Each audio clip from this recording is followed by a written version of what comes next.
The Fighting Ground, page 3, April 3rd, 1778, 9:58.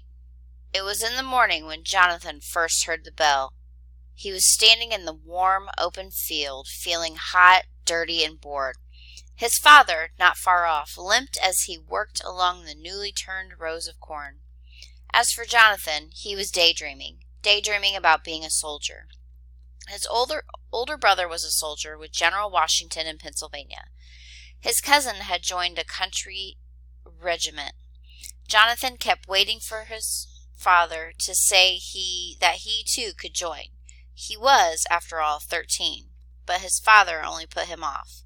Jonathan dreamed of one day taking up a gun himself and fighting the enemy, for he had heard his father and his father's friends talk many times about the tyrannical British, their cruel mercenary allies, the German-speaking Hessians, and the hated Tories, those American traitors who had sided with the brutal English king. But Jonathan's father no longer spoke of war. During the past winter he had fought near Philadelphia and been wounded in the leg.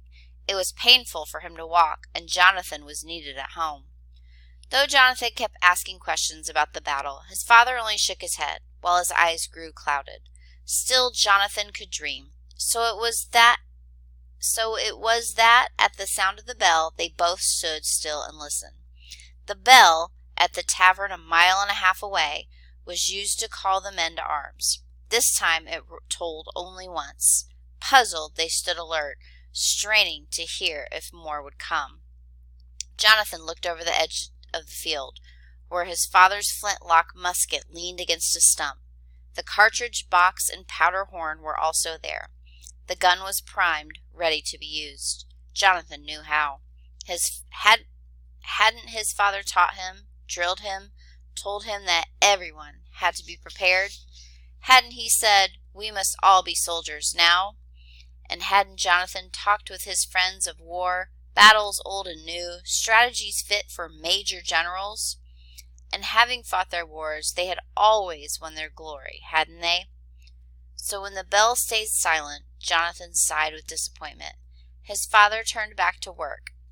The beating of his hoe against the earth made a soft, yielding sound, as if a clock had begun to count a familiar piece of time.